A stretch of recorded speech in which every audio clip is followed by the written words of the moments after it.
시청자 여러분 안녕하십니까. 3월 20일 JTBC 아침에는 시작합니다. 먼저 오늘 아침 주요 뉴스입니다. 정부가 늘어나는 의대 정원을 각 의대에 어떻게 배분할지 오늘 발표합니다. 성균관대 의대 교수들도 집단 사직을 결정한 가운데 울산의대 교수들은 배정 발표를 미뤄달라고 대통령에게 호소했습니다. 민주당의 박용진 의원이 서울 강북 을 경선에서 또 탈락했습니다. 친명계 조수진 변호사에게 패한 건데 이재명 대표는 이례적으로 득표율까지 공개하며 이 얘기는 여기서 끝내자고 말했습니다. 국민의힘 한동훈 비대위원장이 대통령실 쇄신을 요구한 가운데 윤석열 대통령은 황상무 시민사회 수석비서관의 사의를 수용했습니다. 홍콩판 국가보안법이 홍콩 의회에서 만장일치로 통과했습니다. 홍콩 내 반체제 활동에 대한 탄압이 거세질 거란 우려가 나오는데 미국도 국익 차원에서 위험을 살펴보겠다고 했습니다. 낮과 밤의 길이가 같다는 춘분입니다. 꽃샘추위로 어제보다 쌀쌀한 날씨가 이어지는데 강원 지역엔 20cm 이상 많은 눈이 내리는 곳도 있겠습니다.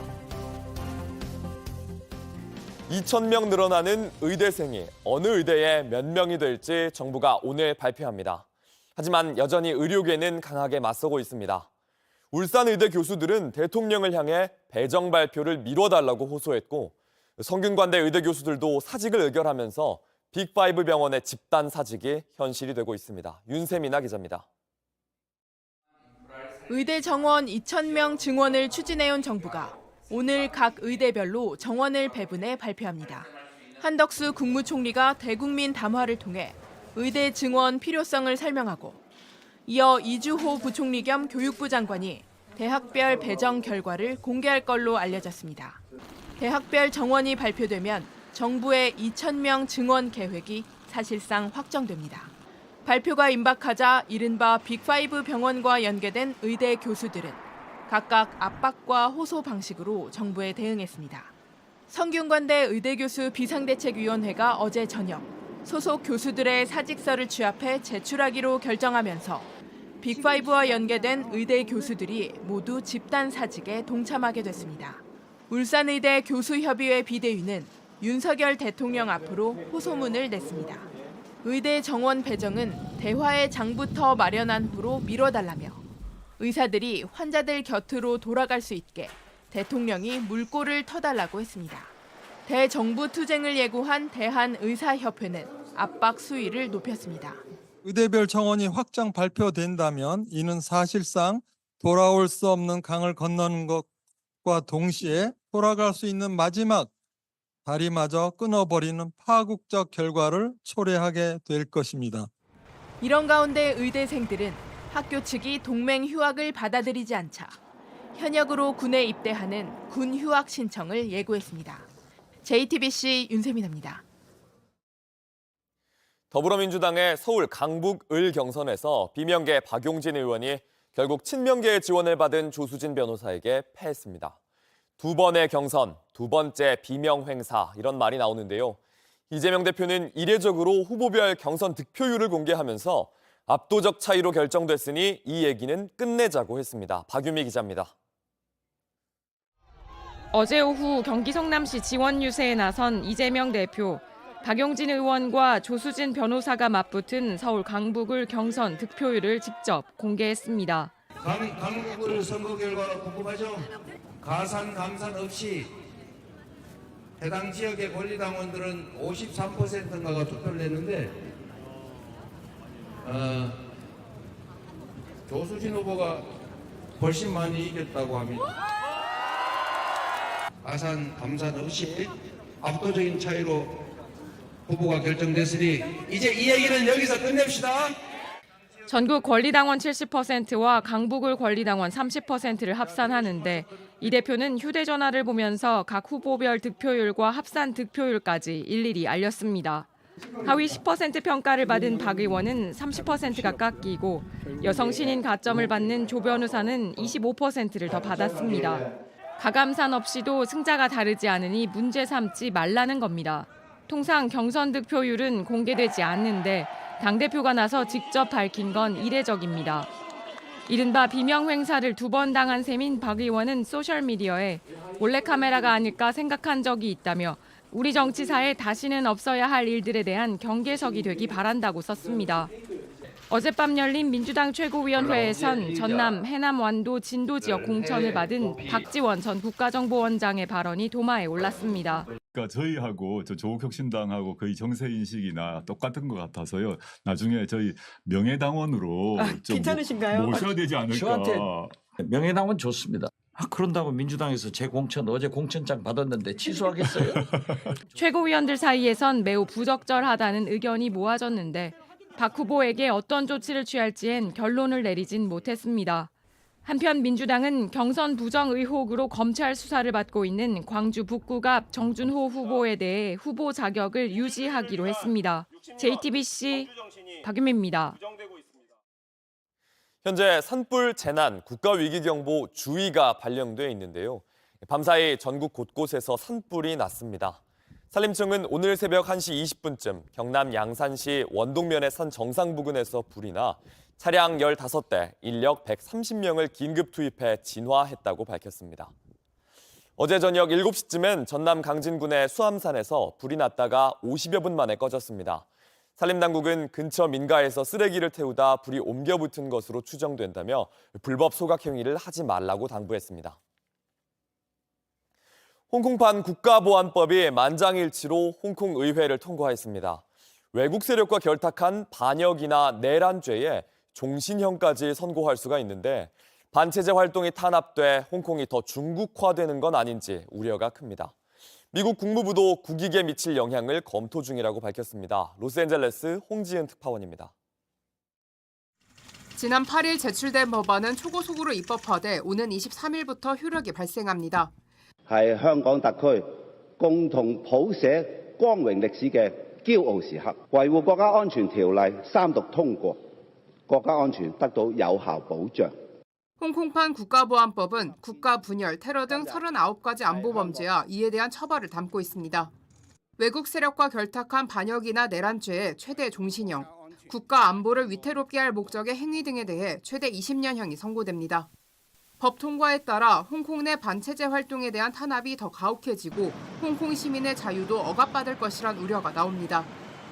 미국 국무부는 홍콩판 국가보안법에 대해 홍콩의 폐쇄를 가속화할 가능성이 있다고 비판했습니다.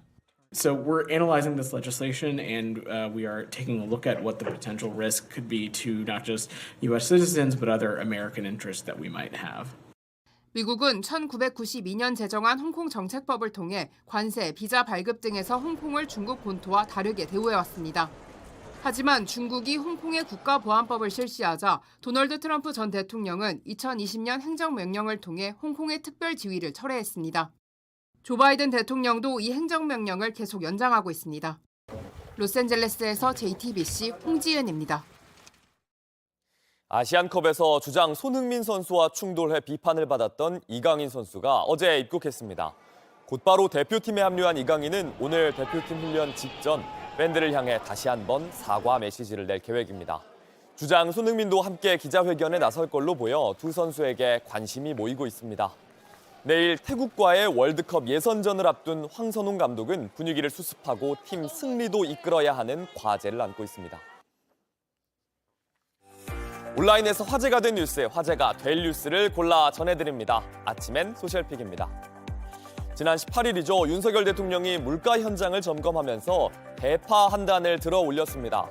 가격은 875원. 윤 대통령은 합리적인 가격 같다 이렇게 말했는데요.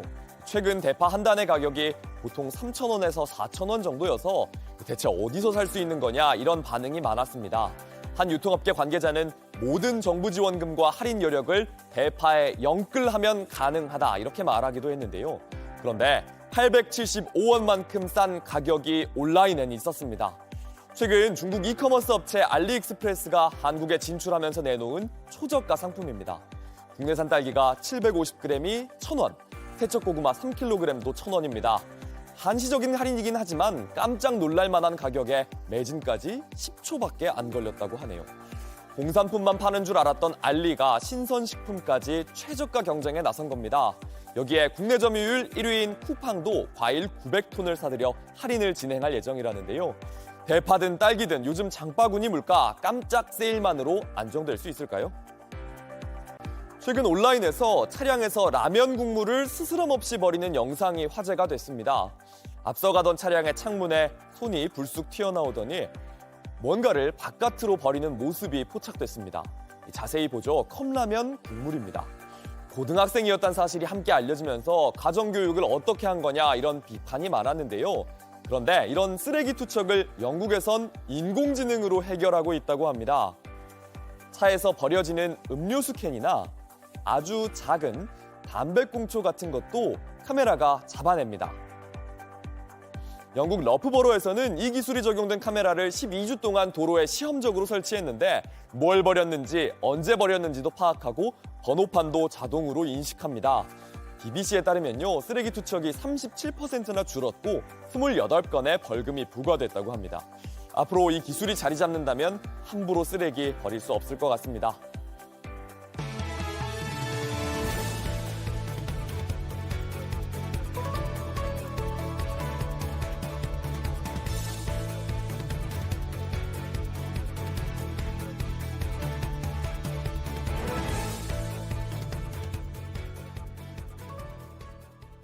새벽 5시에 호텔 문이 갑자기 열린다면 누구라도 놀랄 수밖에 없겠죠. 서울 도심 호텔에서 한 직원이 마스터키를 이용해 여성 투숙객이 잠든 방에 들어갔는데 경찰은 이 사건에 고의는 없었는지 수사에 나섰습니다. 김한수 기자입니다. 서울 명동에 있는 호텔입니다. 그런데 지난달 29일 새벽 미국 시민권자인 교포 A씨가 머물고 있는 호텔 방문이 갑자기 열렸습니다. 새벽 5시 10분경이었고요. 벨이 띵동 하더니 갑자기 문이 열리는 거예요. 호텔 직원인 60대 남성은 어디든 열 수 있는 마스터키를 썼습니다. 당시 A씨는 잠시 방에 들른 친구와 함께 있었습니다. 직원은 A씨 친구와 마주치자 곧바로 문을 닫고 나갔습니다. 호텔 방에 있는 전화기를 통해서 먼저 로비에 전화를 했어요. 누군가 제 방문에 침입을 했다라고 했더니 그게 접니다 하는데 소름이 확 끼쳐가지고. A씨는 원래 지난달 29일까지 예약을 했습니다. 그러다 마음을 바꿔 하루 더 있기로 하고 지난달 27일 숙박을 연장했습니다. 호텔 측은 직원의 착각이라고 설명했습니다. 마감적으로 야근에 체크아웃 시킨 다음에 체크인 시켜놨는데 그걸 저희들은 잘못 보는 거예요. 체크아웃을 한 줄 알고 이제 계실 필요 없다 해서. A씨에게 일부 환불도 했다고 덧붙였습니다. 경찰은 주거 침입 혐의로 해당 직원을 입건하고 고의성 여부를 조사하고 있습니다. JTBC 김한수입니다. 언론인 회칼 테러 발언으로 논란을 일으킨 황상무 대통령실 시민사회 수석비서관이 사퇴했습니다. 논란이 불거진 지 엿새 만인데 윤석열 대통령이 황 수석의 사의를 전격 수용했습니다. 대통령실 쇄신을 요구하는 한동훈 국민의힘 비대위원장의 목소리에 힘이 실리게 됐습니다. 윤정식 기자입니다. 황상무 대통령실 시민사회 수석은 지난 14일 기자들과 식사 자리에서 1980년대 언론인 회칼 테러 사건을 언급한 사실이 알려지면서 논란에 휩싸였습니다. 여당에선 황 수석의 사퇴를 요구하는 목소리가 커졌습니다. 황 수석은 결국 오늘 새벽 사의를 표했고 윤석열 대통령이 수용했습니다. 앞서 황 수석은 어제 국무회의에 모습을 드러내지 않아 자진 사퇴 가능성이 제기됐었습니다. 한동훈 국민의힘 비상대책위원장은 이종섭 호주 대사에 대한 즉각 조사도 요구 중입니다. 이번에 지면 이번 윤석열 정부는 집권하고 뜻 한번 펼쳐 보지 못하고 끝나게 될 겁니다. 국가의 운명을 좌우하는 중대한 선거를 앞두고 더 민심에 민감해야 한다는 제 생각을 말씀드리는 것입니다. 다른 의원들도 목소리로 보탭니다. 대통령실에서는 제대로 인식을 민심의 따가움을 아직까지 인식을 못하시는 것 같아요. 대통령실에다가 현재 민심이 이렇다라는 것을 말씀을 드려야 돼요. 그러나 반대 목소리도 만만치 않습니다. 친윤계 핵심인 이철규 의원은 소셜미디어에 비대위원 2명이 비례대표 명단에 포함되고 당직자, 호남 인사들이 배제된 것을 공개 지적했습니다. 한 위원장이 비례대표에 이른바 사적 공천을 하고 있다 문제 삼은 겁니다. 한 위원장은 이렇게 반박합니다. 원하는 사람, 추천하는 사람이 안 됐다고 해서 자기들이 그걸 사천이라고 얘기하는 건 굉장히 이상한 프레임 씌우기에 불과한 것이고요. 총선을 앞두고 대통령실과 여당의 갈등 양상이 황 수석의 사퇴로 일단락될지 계속 이어질지 정치권 안팎에 관심이 집중됩니다. JTBC 윤정식입니다. 전국의 숙박업소를 돌면서 객실안 컴퓨터에 그래픽카드를 훔친 20대가 붙잡혔습니다. 가방을 열어보니 들어있던 건 부품 1,000만 원어치를 팔아 산 마약이었습니다. 권민재 기자입니다. 서울 중구의 한 숙박업소입니다. 계산대로 한 남성이 다가옵니다. 숙박비를 내고 열쇠를 받아갑니다. 평범한 투숙객과 다르지 않습니다. 그런데 1시간 만에 짐을 챙겨 객실을 나갑니다. 계단 앞에 있는 직원을 의식한 듯 다시 들어갔다가 문 밖으로 나옵니다. 20대 남성 A씨는 객실 안에 있는 고가의 컴퓨터 그래픽 카드를 노렸습니다. 서울과 부산 등 전국의 모텔을 돌며 이렇게 훔쳐간 게 1,000만 원어치에 달합니다. 그런데 경찰이 A씨의 가방 안에서 플라스틱 상자를 발견했습니다. 주사기가 무더기로 나왔고 미리 나눠 담은 필로폰 1g이 들어있었습니다. A씨는 부품을 훔쳐 중고거래로 돈을 벌었고 그 돈으로 마약을 샀다고 진술했습니다. 마약은 텔레그램에서 던지기 수법을 통해 구했다고도 했습니다. A씨는 간이시약 검사에서도 마약류 양성 판정을 받았습니다. A씨는 절도죄로 징역을 살다가 지난해 11월 출소했는데 지난 2월부터 또 범행을 저지른 것으로 조사됐습니다. 경찰은 A씨를 검찰로 넘기고 마약을 누구에게 샀는지 수사하고 있습니다. JTBC 권민재입니다. 아무도 안 보겠지. 이런 생각에 술을 마시고 핸들을 잡으면 반드시 잡힙니다. 방범용 CCTV로 상황을 지켜보던 관제 요원의 기지 덕에 음주운전을 하고 도망치던 남성이 붙잡혔습니다. 이승환 기자입니다.